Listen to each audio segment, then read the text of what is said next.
Business with a servant's heart. Welcome to the podcast. Inspiration, motivation takes. Listen to the podcast. We're all about to talk about life. Our guests will share their life story. We want you to success in life and business. We're ready and we will start shortly. We're gonna talk about life. We're going to speak on business. You're gonna shine bright. We are going to witness. Business with a servant's heart. With hosts Steve, Ramona, and Ray. Inspiration, education talks. Listen to the podcast. Steve, Ramona.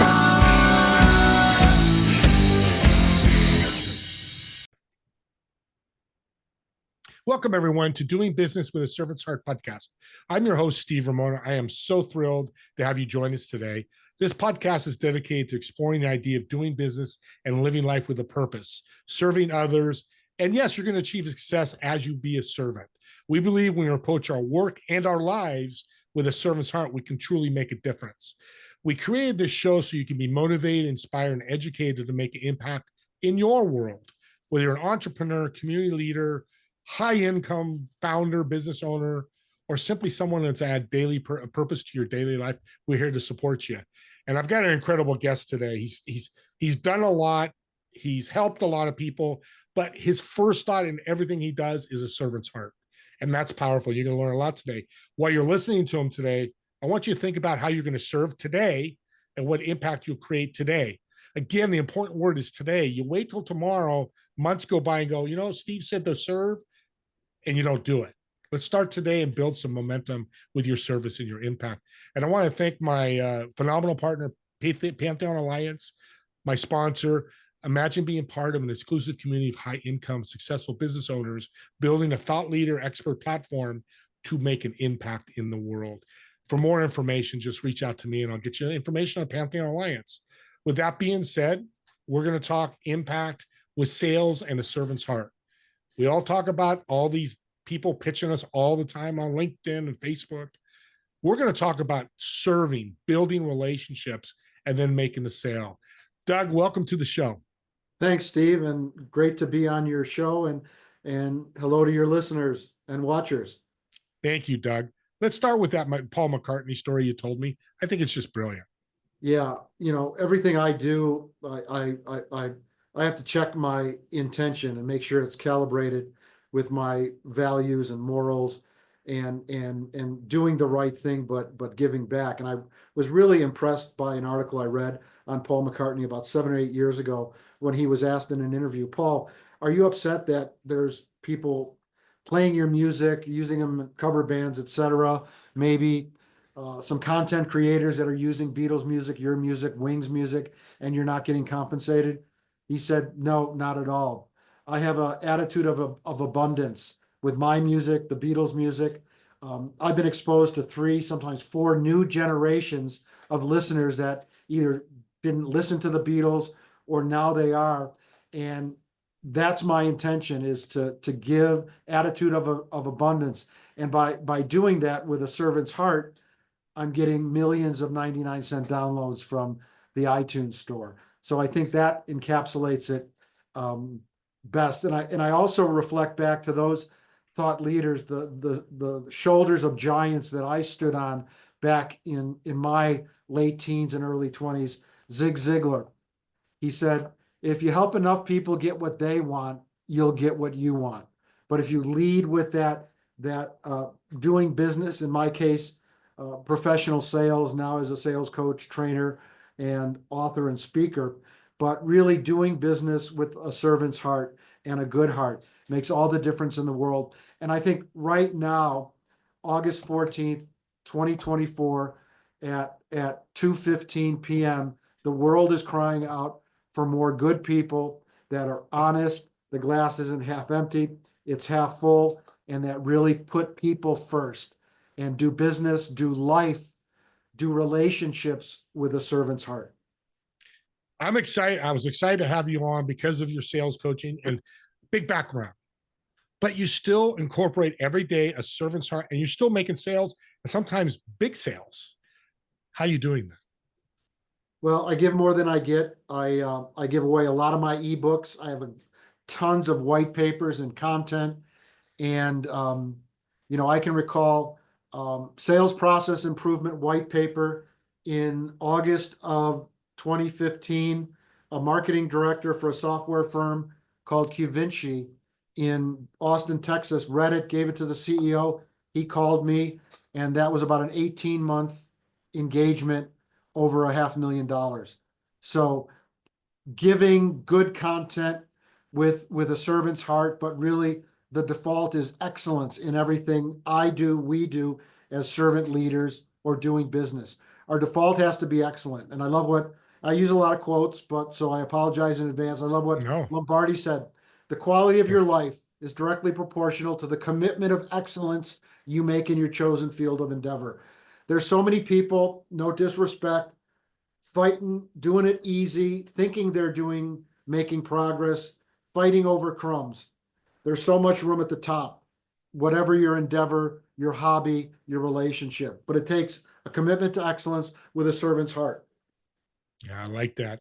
So in your sales coaching, and I've heard this, so I'm sure you've heard this, a client goes, Doug, I need money. I got bills to pay. I got a family. I got to feed my children. I need a sale. What do you tell them that? Because they're like, I don't have time to build these relationships and be a servant. Well, they have to. I mean, it takes investment in themselves, their skills, their attitude. And I say give more than you get. When you're involved in a sales pursuit, I say, it's not really sales. I'm a trusted advisor or a subject matter expert and a consultant. If I work hard and I have a great solution and I understand your business, what the learning objectives are, there has to be a mutual exchange of value.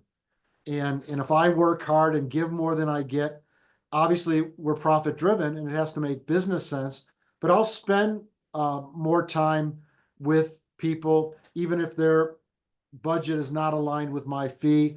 And you know what? It comes back tenfold. Maybe not immediately, but they'll remember, they'll go to a new job, they'll give a white paper like occurred with that software company in Austin. So it's just easier to do, and it's a great business strategy. Doing business with a servant's heart is smart business strategy, smart sales strategy. And it all, for me, emanated when I really got exposed to servant leadership by Robert K. Greenleaf. He says, the servant leader is a servant first. It begins with that natural feeling that one wants to serve. It can't be contrived or faked. Then conscious choice brings one to aspire to lead as a servant leader, and that person is sharply different from one who is leader first. Yeah, that's Robert's nailed it. That is so powerful. Now you also talk about, because I think a servant's heart, you turn into a leader. You mentor, I mentor, and we're leaders. I'm proud to say, because we are. But you talk about motivational leadership. Explain what you mean by that.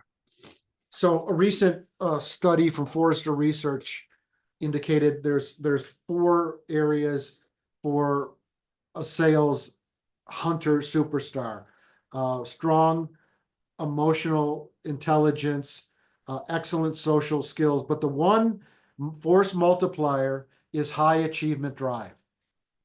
So they have to work hard. And as I tell many of my coaching clients, as a sales professional, the best advice I got 30 years ago: do all non-sales related activities 6 to 8 in the morning or 6 to 8 in the evening. 9 to 5 is spent in pursuit of getting email to email, text to text, Teams to Teams, Zoom to Zoom with a prospect who has need, desire, money, and authority. So, working hard, but having that mindset of really know that there's a lot of rejection in sales. It's further getting more complicated with sales enablement technology, CRM, AI. But there's a biblical quote: give a man a fish, you feed him for a day; teach a man to fish, you feed him for a lifetime. I've been in professional selling for 35 years. Sold retail autos 35 years ago, technology, Now I have a very successful coaching and speaking practice. There is no greater career than being in sales with a servant's heart, because nothing happens in any organization until somebody what? Sells something. Sales is the only function in an organization that adds to profits. Everything else adds to cost. So I would say high achievement drive, passion, find an industry, if it's renewables, solar, wind, nonprofit, whatever you're selling, find what you love to do and do it the rest of your life, especially when you're doing that 40 to 60 hours a week. I like what you said earlier. It sounded like servant's heart's not only in business, but your personal life. That 9 to 5, it's emails, it's text. Talk about that, because it's important. There's the other side of it. The guy works 100 hours a week. He's got a badge of honor, but never sees his kids. He sees his wife once a week. That's not serving. That's not healthy, and it's not intelligent. Yeah. You should be able today, with sales enablement technologies, AI, a good LinkedIn profile. And if you're really working focused 38 to 45 hours a week, you have good product knowledge, good people skills, commitment to excellence, technology, lifelong learning, you'll be successful. There's no badge of honor working, top of the Wall Street Journal the last couple of days, Bank of America, people dying, those young investment bankers working 100 hours a week. The body, the mind, the spirit, the heart, you've got to have balance. But you can work 38 to 45 hours a week and be very successful if you're committed to servant leadership and to doing business with a servant's heart and working hard and smart.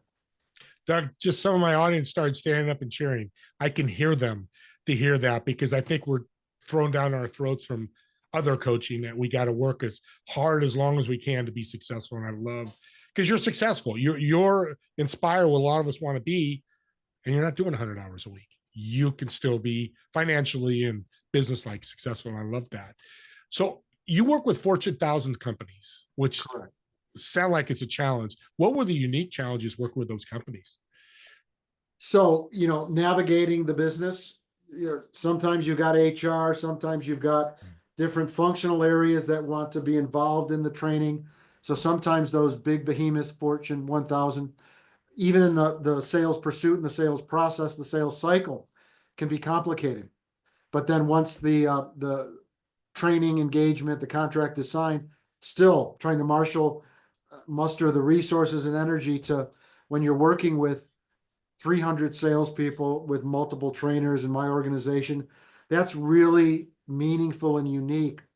But we like that 10 to 50, that SMB space, where we can work and really get access to the C-level, sometimes the board of directors, and really have an impact. Not that we don't have an impact with Fortune 1000, but it's a little more fun. Yeah. I appreciate the honesty, because it sounds like it's more fun than dealing with all the drama and stuff that goes on with the bigger companies. What's one thing you can tell an SMB right now that may be listening, tip about sales they can work on? So it was more prominent, and I'll use the Flintstones, Jetsons analogy. If you were Flintstones and you didn't have a digital marketing sales strategy pre-COVID, you couldn't have survived those 2 or 3 years. Fortunately, we had a very rich and robust digital strategy platform, tech stack. If you are Flintstones now relative to digital, and you want to be Jetsons with AI, hire an expert, or go to a class or a webinar. There's tons of great webinars that are free or a small fee. That is the force multiplier now. We are, you're in your business, I'm in my business, and that's our main business. The other close second business we're in is information technology. That is, you can squeeze efficiencies out for pennies. So that's the one thing for SMBs.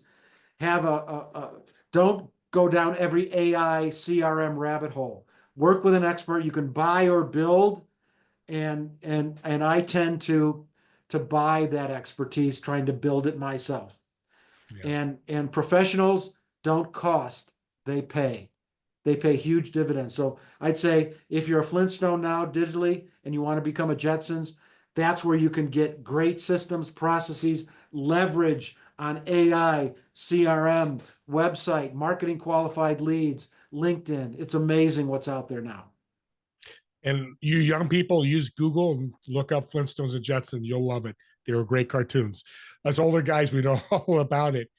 You know what's interesting I'm hearing, Doug, is your IT background from before and your sales coaching now. You've really melded them together, really build something pretty powerful. Yeah, I can run my business on a smartphone. Every lead for my organization, and that's my badge of honor. Like Kevin O'Leary, he boasts about his two phones, one, all the data real time on his businesses. I've constructed a tech platform that all leads come to me, and then we have a policy that speed to lead, we get to it, even if it's 7 o'clock. Case in point, I got a call from a business coach on a Sunday. Doug, we'd like you to respond to this RFP for sales training. When I hear RFP, not my favorite, but I listened, I took notes, we responded to that RFP, and we won a huge deal. Wow. And so, I was not practicing doing business with a servant's heart a few months ago because I get a lot of people that just want the free downloads and they're not really qualified. And I found that if it was a Gmail or a Hotmail email, I wouldn't give them as much focus. So I had to stop, sit down, and say, every lead that comes in here, I'm going to treat the same. And by switching that mindset and that intention, it was the right thing to do, but it really allowed us to engage with these different types of leads and monetize them. You made another awesome point about servant heart. We're human, we're fallible. I'm a faith guy. God made us that for whatever reason. How do you go from, stay in servant heart and then you fall out of it a little bit to come back into that mode or attitude? Well, sometimes I got to decouple from tech and have a mental health hour, run to Starbucks, walk around the block, disengage when that happens. Cause I need to be on my game and recharge my battery. So self-care, mindfulness, taking care of myself, because it's have you heard of the acronym VUCA, VUCA? No. We live in a world and we sell in a world, and business is in a world of VUCA: volatility, uncertainty, complexity, and ambiguity. And that's just the way it is. Look at our aisles left and right, the candidates punching each other in the nose, not talking, in my humble opinion, deep substance policy. It's throwing eggs and rocks and water balloons at each other. That's harmful. It's not right. It's not selling, doing business with a servant's heart. So do sometimes I get burned? Do sometimes people take advantage of me? Yes, but it's like this compared to the abundance and servants when I'm in that mindset. So to answer your question directly, if my batteries are low and I'm feeling that I'm not on my servant's game, I take care of myself. I take the afternoon off. I get a Starbucks. I talk to my wife, go for a walk. I love it. Because Great you can't answer. fake. We are three people. We are who we think we are. We are who we really are. And we are who others think and see we are. So if I'm showing up not authentic and genuine, they can tell. Yeah, right away. It's you can't hide that. No.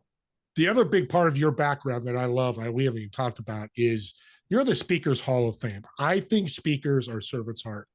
I've done a free speaking gigs and I love doing it to give free resource, my suggestions and all that. You do the same. What's the power of a speaker and being able to speak? First and foremost, a lot of work, and it's a high honor and privilege to be a thought leader and go to really cool places. I just got back from Tallinn, Estonia with Textron Aviation. It's just a high honor and privilege, but you got to be good, you got to be relevant, you got to be polished, and you got to be impactful. And there's no prima donna. I met some celebrity speakers that just their egos couldn't fit in the room, and it was all about them on the platform. It's not. What insights, line of sight, blind spots can your content, great content, do to impact that audience to take them to the next level of whatever? Not All about about, me, it's about them. just gonna say, you read my mind. We brothers from another mother. It's all about the audience, it's never about you. Don't say, Steve Ramona, I did this and I'm great at this, I'm this. No, here's what you can do. Here's some things to help you be in a servant's heart by bringing value, resources, and tips. It's a great way to break down speaking. If somebody wants to do a speaking or become a speaker, what's one of the first steps they need to do? Well, considering that most people would rather be in the coffin than give the eulogy, that's a number one fear. Is the only way to overcome that fear is practice. And one of the most underutilized, efficient means to becoming a better communicator and speaker is Toastmasters International. I cut my teeth on that 30 years ago, and then did that for a few years and went on the rubber chicken circuit where I spoke for free. Then I met a professional speaker who was my mentor. He said, go to the National Speakers Association. I was still working for IBM. I took vacation, got $4,000 together, which back then was not easy. Went to the first National Speakers Association meeting. I was overwhelmed and blown away, and then just gave 50 speeches for free. And right around that 25th, 26th speech, somebody tapped me and said, "Hey, Doug, what do you charge for a speech?" $500. And so that's how it happened. And I like what you said, and this is not for everybody. So you're listening out there, you don't need to be a speaker to be successful. That's just another mode of branding. It could be a podcast, it could be a TV show, or just great at sales. So I'm glad you said that, because a lot of people are like, should I be a speaker? Hey, if you don't want to be a speaker, don't do it. It's not needed to have a successful No, you don't business. have to be a speaker in front of 250 or 2,500 people. You can be a speaker at a Kiwanis club. Go share your passion, your thoughts. 1 to 10, 1 to 15, 1 to 20. The beauty of speaking, though, regardless of audience size, and it's an acquired skill. Some people are more comfortable starting out. It might be a little better than others. But if you truly are passionate about your calling and you add value, it gives you expert status. And expert status, what would you rather be marketing? 1-to-1 or 1-to-many with passion in a presentation as a speaker? It's a great new business development tool.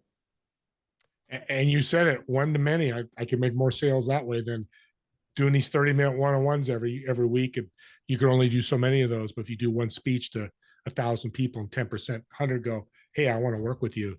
Yeah, you've taken care of yourself. We're coming to the end here. I read that you're part of Best Buddies International. You're on the board. What is that? I'm excited to learn more about that. So I was on the board. I served for many years on the Illinois board of directors for Best Buddies, and Anthony Shriver and one of his executives invited me in, and I said, I'm really not interested. I've got way too much going. They were persistent, and finally I said yes. And Best Buddies, it's really cool. I don't know what you or your audience knows about the Kennedys, but when President Kennedy, his first 100 days in office, he turned to his brother-in-law, Sarge Shriver, who was married to his sister, Eunice Shriver Kennedy, and said, "Sarge, I want you to create the Peace Corps." And everything the Kennedy kids did, regardless of the politics and what you think, they were always asked when they were together for a family dinner, remember, to whom much is given, much is required. That resonated with all the Kennedy children. So in 1964, what did Eunice Kennedy Shriver start in Chicago? Special Olympics. They had 3 sons, one of whom is Anthony, started Best Buddies, to whom much is given, much is required. Best Buddies is an organization primarily in high schools and colleges that pairs folks like us with really cool, developmentally and emotionally challenged youth. So in my service, somebody got my name. This somebody was Deb and Drex Douglas in Vail, Colorado, and they had a son, Jeffrey. And he was a member of Best Buddies. and they wanted me to be Jeffrey's best buddy. So I did. And Jeffrey changed and rocked my world. He lives in the moment, the eternal now. He's got the gift of the present. He's always smiling, given all the challenges. So that relationship, when I first said no to go to the board, not know Jeffrey, and it sort of brings in my Second City Improv training, and the cardinal rule in improv is yes and. Intelligent, you're in a troupe saying yes and to an idea to build the arc of the story. So I practice yes and in my personal life, and that has helped me to meet Jeffrey, be involved with best buddies, and really expand my servant's heart and doing business with a servant's heart. Wow, I didn't expect it to be that. That is incredible. When you say yes more often than you say no, we have to say no. We don't know what's around the corner. We don't know when our God is going to close a door and open a window. Yep. And when you say yes, even if you're fearful, if that's speaking, joining Toastmasters, writing a book, starting a website, whatever it is, say yes more often, not blindly down a rabbit hole. Give it some deliberate thought. But if you take more risks and say yes, the world is an incredibly beautiful, rich, robust, kind, friendly, humorous place. Sometimes I'm blessed with incredible guests, and you are one of them. This is such a great way to end this podcast. I do have a fun question for you. I like to have a little fun. Sure. So we're in Chicago. You're visiting, you got a table of 4 reserved at a restaurant. Of course, you're going to have one of the seats. And the other 3 seats, dead or alive, who would you invite? Why would you invite them? And what food would you order? Well, I grew up Christian. I was involved in Young Life, so I would have to say one of the chairs would be for Jesus Christ. Amen. The other, probably Napoleon, because I've really gotten into French history and the Napoleonic Wars. I love that movie with Phoenix. Joaquin Phoenix, yeah. Joaquin I want to watch Phoenix, that. Yep. And the third one is Robin Williams, because I attended, my neighbors here in the resort I live in are Andre Graff and Andre Agassi and Steffi Graff, and we were invited to Andre's college preparatory blowout gala, and they had lunch with Robin Williams, and I bid on it and I lost it, and this was while he was alive. I just was a big fan of his. So Jesus Christ would be one, Napoleon, and Robin Williams. Quite the spectrum, but those are the reasons why. He just had a comedy that was on steroids. I mean, just amazing. Napoleon, short, self-taught, and what he accomplished, did a lot of bad stuff too. And then obviously with Jesus. Yeah. What food would you order? Well, my favorite meal is starting out with a glass of Perrier, no ice, slice of lemon, a shrimp cocktail, a Caesar salad, and a filet with a baked potato, butter and sour cream and chives. I think you've had that probably a few times. And then key lime pie if I can get my hands on it. Making me hungry. It's past lunch, thank God, so I'm good. Well, Doug, how can people support you and reach out to you? Sure. You can reach out to me at my email address, doug@dougdvorak.com. That's DOUG at DOUG, D David, V Victor, ORAK.com. My website is dougdvorak.com. And if you want to talk sales, I'm at 847-359-6969. Servant Heart gives his phone number out, gives his email out, doesn't hide away from what you do. Doug, I got to thank you so much. Thank you, Steve. Thank your listeners and watchers. Oh, you're so welcome. This has been such a great show. Also, I'll remind you, don't forget about my TV show, Together We Serve, every Friday at 2 p.m. Pacific, 5 p.m. Eastern. You'll find it on Apple TV, and Roku, and all those different streaming services on your big 70-inch screen TV. I know I've got a big head, but trust me, you'll look at the guests more than me. It'll be a good old time. And Me and Doug want to thank you both, you all, so much for watching or listening to this podcast. And we look forward to seeing you on the next episode of Doing Business with a Servant's Heart. Have a great day, everyone.